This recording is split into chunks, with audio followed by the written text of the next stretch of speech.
Hi hello నమస్తే welcome to కేటీవ్ Telugu. నేను హేమాద్రి శ్రీరామ్.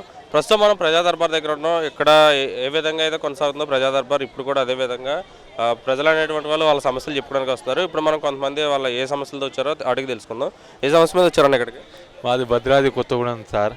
అయితే మేము ప్రజా దర్బార్లో ఒక దరఖాస్తు చేయడానికి వచ్చింది సార్. అంతకుముందు కూడా దీన్ని దరఖాస్తు చేసింది సార్. ఎందుకంటే దేనికంటే నేను ఫిజికల్ హ్యాండిక్యాప్ట్ కోటాలో మాకు హౌస్ గోయింగ్ ఏమైనా జాబ్ ఉంటే ఇప్పించాలని సార్ని కూడా రిక్వెస్ట్ చేయడానికి వచ్చినాం. ఇలా ప్రజావాణిలో సార్ లేరు. ఎన్నోసార్లు అప్లికేషన్ పెట్టిన మెసేజ్ అయితే వస్తున్నాయి సార్. దేనికంటే దానికి పరిష్కారం జరగట్లేదు. మాకు జీవన ఉపాధికి ఏం లేదు సార్. మాకు వచ్చే 4,000 పెన్షన్ల మీద మేము ఆధారపడుతున్నాం. ఇప్పుడు దాకా ఆ ప్రభుత్వం టీఆర్ఎస్ ప్రభుత్వం మాకు ఏం చేయలేదు సార్. కనీసం ఈ ప్రభుత్వం కూడా మాకు ఆదుకుంటుందని మాకు ఒక భరోసా నమ్మకంగా మేము ప్రజావాణిలో దరఖాస్తు పెట్టినాం. ఎన్నోసార్లు దరఖాస్తు పెట్టినా కూడా మాకు ఎటువంటి రెస్పాన్సిబుల్ కాలేదు సార్. మాకు అంటే మెసేజ్ అయితే వచ్చినాయి, కాల్స్ ఎటువంటి రాలేదు. మాకు ఏమైనా న్యాయం చేయగలరని సార్కు కోరుతున్నాం. లోపల మరి మీరు అప్లికేషన్ పెట్టిన మెసేజ్ వచ్చిందన్నారు. ఒకసారి కూడా మీ సమస్యను పరిష్కరిస్తామని మెసేజ్ రాలేదా? వచ్చింది సార్. నేను ఇక్కడ వస్తే అది అప్లికేషన్ ఇస్తున్నట్టుగా మెసేజ్ వచ్చింది. మనకు మిగతా ఏ మెసేజ్ రాలే, ఓన్లీ అప్లికేషన్ ఇస్తున్నట్టు వచ్చింది సార్.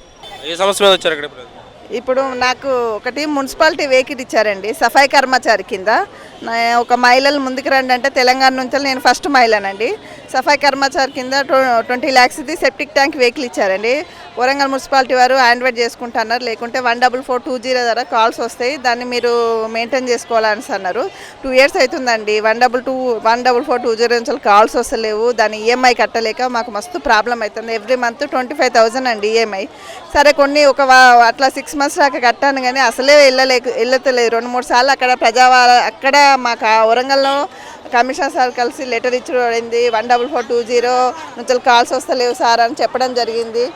అది ఇంకా అందరి ప్రజలలో ఆధారం లేదమ్మా, వస్తుంది అని సార్. 2 years అయింది సార్ వెయిట్ చేసి కానీ ఇన్స్టాల్మెంట్ కట్టలేక బండి సీజ్ చేశారు సార్. మాకు సివిల్ పోతుంది, దానివల్ల ప్రాబ్లం అవుతుంది. దయచేసి నాకు ఏదైనా సాయం చేసి అది బండి వచ్చి ఏదో సెటిల్మెంట్ అయ్యి కొంచెం అమౌంట్ కడితే నాకు బండి ఇడిపించేటట్టు నాకు చేయగలరని మన సీఎం రేవంత్ రెడ్డి సార్ కలిసి లెటర్ ఇద్దామని హైదరాబాద్ వచ్చాను సార్. ఇప్పుడే ఫస్ట్ టైం వచ్చారా లేదా ముందు కూడా వచ్చారు? ఇది వెహికల్ ఇప్పుడే ఫస్ట్ టైం సార్. లోపల ఎవరు ఉన్నారండి? అంటే అప్లికేషన్ ఇచ్చారు సార్ వాళ్ళు ఉన్నారు, అధికారులు అక్కడ ఉన్న అధికారులకు ఇచ్చాను సార్. ఇచ్చేసి వస్తున్నాం. ఎక్కడి నుంచి వచ్చారన్నా? యాదాద్రి నుంచి, మండలం రాజపేట, కురారం. ల్యాండ్ విషయంలో ధరణి వచ్చినాక తీసేసి బీఆర్ఎస్ నేతలు బీఆర్ఎస్ వాళ్ళకే ఎక్కించుకున్నారు. 4 ఎకరంన్నర ల్యాండ్ తీసుకున్నారు రాఘలచంద్రయ్య అనే వ్యక్తి. ఆయనకు మమ్మల్ని భయప్రాంతాలకు గురి చేస్తే 303 సర్వే నెంబర్లో మేము ఆయనకి ఇచ్చాం. మాకు 300 సర్వే నెంబర్లో 3 ఎకరాలు అని చెప్పాడు. కానీ ఎకరంన్నర వరకే రిజిస్ట్రేషన్ జరిగింది. అక్కడ జరిగినాక ధరణి వచ్చినాక వేరే వాళ్ళకు ఎంఆర్ఓలు ఎక్కించారు. కలెక్టర్ తను పోతే కలెక్టర్ ఏమన్నది, ఈ బీఆర్ఎస్ వాళ్ళు ఉన్నంత వరకు వాళ్ళకి ఎక్కుతుంది, లేకపోతే మేము ఎక్కియమని చెప్పింది. ఎంఆర్ఓ తనకి పద్మావతి మేడం అనే టైం తనకి పోతే ₹1,00,000 లంచం ఇస్తే ఎక్కిస్తాం, లేకపోతే ఎక్కియమని చెప్పింది. ఎన్నిసార్లు తిరిగినా ఎంఆర్ఓ కోర్టు పోమంటారు. పైసలు లేవు మేడం, మా తన ఏం లేవు, మాకు న్యాయం చేయండి, మా భూమి మాకు ఇప్పించండి, 303 రద్దు చేసిన మాకు అట్లా ఇయ్యం, మేము బీఆర్ఎస్ కార్యకర్తలకే న్యాయం చేస్తాం అని సామాన్య ప్రజలను నడ్డి విడిచి కరుతోని వాత పెట్టినట్టు చేసి ఇలా భూమి రాకుండా ధరణి వల్ల నా సంస్థానం భూమి పోయింది. 1 ఎకరన్నర భూమి పోతుంది. ఇక్కడ నా భూమి గుంజుకోవడం జరుగుతుంది. ఆయన ఇచ్చిన భూమిని ఆయన సాగు చేసుకొని ఒడ్లు పండించుకుంటున్నాడు, పత్తి పండించుకుంటా ఉన్నాడు. నాకు ఆయన ఇచ్చిన భూమిని నేను దున్నుకోవడం లేదు, సాగు చేసుకోవడం లేదు. ఇలా సర్వే నెంబర్ల భూములు ఎక్కువ తక్కువ రాసుకొని వాళ్ళు దోసుకొని పోతా ఉన్నారు. కాంగ్రెస్ వస్తే ధరలు ఎత్తేస్తున్నారు కదా, అందులో మీకు న్యాయం జరుగుతుంది అనుకుంటున్నాను. ఈ ప్రజావానికి వచ్చాను, ధరణి తీసేయమని చెప్తున్నాం. ఎవరి భూములు వాళ్ళకి ఇవ్వమని చెప్తున్నాం. దౌర్జన్యం చేసిన భూములు ఎవరి ఆస్తి మేము గుంజేయమంటున్నాం. దౌర్జన్యం చేసిన భూములు వెంటనే రద్దు చేసి ఎవరి భూములు వాళ్ళకే న్యాయం జరిగేటట్టు రేవంత్ రెడ్డి గారికి విజ్ఞప్తి చేస్తా ఉన్నా. ఏ సమస్య మీద వచ్చారండి? నేను చిన్నప్పటి నుంచి ఆ బస్తీలోనే ఉన్నానన్న. నాకు డబుల్ బెడ్రూమ్ అయింది, ఆరెంజ్ కూడా అయింది. కోడ్ పడిపోయింది, ఎలక్షన్ కోడ్.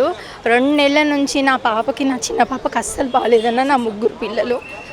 నేను అక్కడే ఉన్నా బస్సులో చిన్నప్పటి నుంచి. మాది ఇంటర్ క్యాస్ట్ మ్యారేజ్. నాకు అవుతుంది ఫోన్ కాల్ వస్తుందని కూడా ఎదురు చూస్తున్నా. అయినా తిరిగినాను కూడా, నాకు కాలేదు. ఆరెంజ్ అయ్యింది. రేవంత్ రెడ్డి సార్ మీరన్నా మాకు ఇవ్వండి డబుల్ బెడ్రూమ్, అంతే అన్న నా విన్నపం. నా పాపకు కూడా బాగాలేదు. బ్రెయిన్లో బ్లడ్ క్లాత్ అయిందన్న నా పాపకి. అయినా పాపను కూడా వేసుకొని తిరిగిన, కానీ అందరికి ఇస్తున్నారు కానీ మాకు కాల్ రావడం లేదు, ఏం లేదు. ఇప్పుడు లోపలికి వెళ్ళి కూడా సార్ వాళ్ళని అడిగినాను, ఇంకా వస్తుందమ్మా అని అన్నారు. మీకు మెసేజ్ వస్తుంది మీకు అని చెప్పారు. అంటే లోపల మీరు ఎవరికి ఇచ్చారు అప్లికేషన్? అంటే మినిస్టర్లు కానీ ఎవరైనా ఉన్నారా, ఎమ్మెల్యేలు కానీ? అక్కడ అధికారులు కూర్చోన్నారు కదా, వాళ్ళకే ఇచ్చిన. అంటే ఎలా స్పందించారు మరి మీరు ఇల్లు అడిగితే? నేను మాకు ఇట్లా ఆరెంజ్ అయింది అన్న, మాకు ఇంకా రాలేదు, ఎలక్షన్ కోడ్ పడింది, ఇప్పుడన్నా మాకు రేవంత్ రెడ్డి సార్ ఇస్తే అదే మాకు సంతోషం అన్న. ఆరెంజ్ ఎక్కడైందండి? కేసీఆర్ గవర్నమెంట్లోనా? కేసీఆర్ గవర్నమెంట్లోనే అయిందన్న. అంతలోపు ఎందుకు ఆగింది అసలు? ఎందుకు ఆగిందంటే ఎలక్షన్ కోడ్ పడిందన్న, ఇక నెక్స్ట్ ఇస్తారేమో అని ఆశతో ఉన్నాం. చాలామందికి అయిందన్న, కానీ నేను చిన్నప్పటి నుంచి అదే బస్తీలా, నాకు మాత్రం ఏం న్యాయం జరగలేదన్న. నాకు అదే కావాలి. నాకు బస్తీలో మీకు కాకుండా వేరే వాళ్ళకి కూడా వచ్చినాయా? చాలా మందికి వచ్చినాయి అన్న, చాలా మందికి వచ్చినాయి. ఇట్లా ఇల్లు లేని వాళ్ళు కూడా చాలా మంది ఉన్నారు, నాకు ఒక్కదానికే కాదు. ఎక్కడి నుంచి వచ్చారన్న? నమస్తే అన్న, నా పేరు పుష్పా కిరణ్ కుమార్. మాది గ్రామం సోమలవారి లింగోటం, మండలం నాంపల్లి, జిల్లా నల్గొండ వాసిని. గత 45 రోజులుగా నా పారు కూడా కూల్చబడి ఉంది, నా ఇల్లు తలుపులు పలగొట్టబడి ఉన్నాయి అన్న. ఇట్టి విషయంలో నేను తక్షణమే ప్రజావాణి నుండి నాకు న్యాయం జరగాలని కోరినాం, కానీ నాకు న్యాయం జరగలేదు. అట్టి విషయంలో నేను 12 జనవరి నాడు ఒక ప్లై కార్డ్ పట్టుకొని ఇక్కడ నిల్చున్నప్పుడు గౌరవ డిప్యూటీ సీఎం గారు తమ కారులో వెళ్తూ నా ప్లై కార్డ్ చూసి కారు ఆపారు. ఏంది బాబు సమస్య అంటే, సార్ నా మా పాలి కూడా కూల్చేసి తలుపులు పలగొట్టారు, స్థానిక పిఎస్ వాళ్ళు సరిగా రెస్పాండ్ అవ్వనందున నేను ప్రజావానికి వచ్చినాను సార్ అంటే, మరి మీరు లోపలికి వెళ్ళి అర్జీ పెట్టుకున్నారంటే పెట్టుకున్నాం సార్ అని చెప్పినాం. అటు తర్వాత మరి మీకు మెసేజ్ ఏమైనా వచ్చిందంటే రాలేదు సార్ అని చెప్పాం. అంతలోగా క్రౌడ్ సార్ దగ్గరికి రాగానే సార్ ఏం చేశారు, నా పేపర్ తీసుకొని కారు ఎక్కి వెళ్ళిపోయారు అన్న. అది 12వ తారీఖు. అటు తర్వాత నేను ఏమనుకున్నాను, 12వ తారీఖు సాయంత్రం కానీ 13వ తారీఖు సాయంత్రం వరకు నాకు న్యాయం జరుగుతుంది అనుకున్నాం, కానీ నాకు ఎటువంటి ఫోన్ కానీ ఎటువంటి రెస్పాన్స్ రాలేదు. అటు తర్వాత నేను సార్ మళ్ళీ ప్రజావానికి రావడం, మళ్ళీ అర్జీ పెట్టుకోవడము, మళ్ళీ తర్వాత సార్ను పర్సనలీ వెళ్ళి సెక్రటరీలో కూడా కలవడం జరిగింది. మరి ఇప్పుడు కూడా లోపలికి వెళ్ళి అర్జీ ఇచ్చారా మీరు? అన్న ఈరోజు నేను లోపలికి వెళ్ళలేదు, కానీ నేను మీ మీడియా ఛానల్ ద్వారా గౌరవ డిప్యూటీ సీఎం గారు, మరి నేను ఆయనను ఒకసారి సార్గా స్వయంగా పేపర్ తీసుకోవడం జరిగింది. మళ్ళీ నేను పర్సనలీ 2 సార్లు మంత్రాలయకి వెళ్ళడం జరిగింది. ఈరోజు 45 రోజుల నుంచి నా పారు కూడా కూల్చబడి ఉంది, నా తలుపులు పలగొట్టబడి ఉన్నాయి. కంటిన్యూ ప్రతి శుక్రవారము ప్రతి మంగళవారం ఇక్కడికి నేను వస్తున్నాను. దయచేసి నా సమస్యను పరిష్కరించి నాకు న్యాయం చేయాలని మీ మీడియా ద్వారా కోరుతున్నాను. ఎక్కడి నుంచి వచ్చారండి? నేను ఇబ్రాహీంపూర్ పరిగి మండలం నుంచి వచ్చాను, మరియు ఇబ్రాహీంపూర్ గ్రామ నివాసిని. అక్కడ ఒకప్పుడు ప్రభుత్వం వారు బీదల కొరకని 3 4 ఇచ్చారు ఇక్కడ భూదానం కింద. అటువంటి భూదానంలో 4లో నేను ఒక్కని మిగిలిపోయాను. అయితే అక్కడ నాకు కూడా ఎకరన్నర భూమి ఇచ్చారు. ప్రతి ఒక్కరికి 4 కలిసి ఎకరన్నర భూమి 4 ఇచ్చేశారు. ఇచ్చిన తర్వాత నేను హైదరాబాదు జీవనోపాధి కొరకు నేను హైదరాబాద్ వెళ్ళొచ్చాను. అక్కడ ఒక అబ్బాయి కమ్మరి బాలయ్య అనేట ఆయన భూమి కౌలు కానీ బటాయి చేస్తానంటే ఇచ్చి ఇక్కడికి వచ్చాను. అదే తప్పు వచ్చింది నాది. ఆ తప్పు కింద ఇప్పుడు శిక్ష పొందుతున్నాను నేను. అయితే ఆ భూమి ఆయన కబ్జా పెట్టేసుకున్నాడు ఆ భూమిని. ప్రస్తుతం నేను ఏమి అనాథ అయిపోయాను. నాకు ఒక బిడ్డ ఉన్నది, ఒక కొడుకు ఉండే, కొడుకు లేడు, బిడ్డ లేదు. ఇప్పుడు అందరూ నాశనం అయిపోయి చనిపోయినారు బాబు. ఇప్పుడు ఒక్కనే అయిపోయినాను. మా భార్య కూడా కాల్చుకొని చనిపోయింది ఇక్కడే మారేడువల్లి పికెట్లోనే. మళ్ళీ నేను హోమ్ వాలంటీర్ ఆర్గనైజేషన్లో కూడా డ్యూటీ చేసినాను. అక్కడ 20 ఏళ్ళు చేసినప్పటికీ కూడా వాళ్ళ గవర్నమెంట్ నుంచి ఎలాంటిది నాకు పింఛను గవర్నమెంట్ ప్రభుత్వం వల్ల ఏం జరగలేదు. ఇక్కడ కూడా హోంగార్డ్ తరపు నుంచి ఏమైనా కొంత డబ్బు ఇప్పించాలని చెప్పేసి రేవంత్ రెడ్డి గారి పాదాలకు నమస్కారం చేస్తున్నాను, వాళ్ళ వందనాలు చేస్తున్నాను ఆయన పాదాలకు. రేవంత్ రెడ్డి గారు ఓ దేవుడు అనుకుంటాను నాకు సాయం చేసినట్టయితే. నాకు ఇప్పుడు దిక్కులేని దిమ్ముగా అయిపోయాను.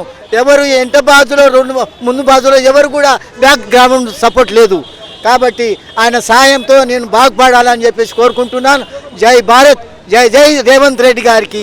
Please do subscribe to Please do subscribe to Please do subscribe to Please do subscribe to Please do subscribe to Please do subscribe to KTV Telugu KTV Telugu KTV Telugu. KTV Telugu KTV Telugu. Please do subscribe to KTV Telugu.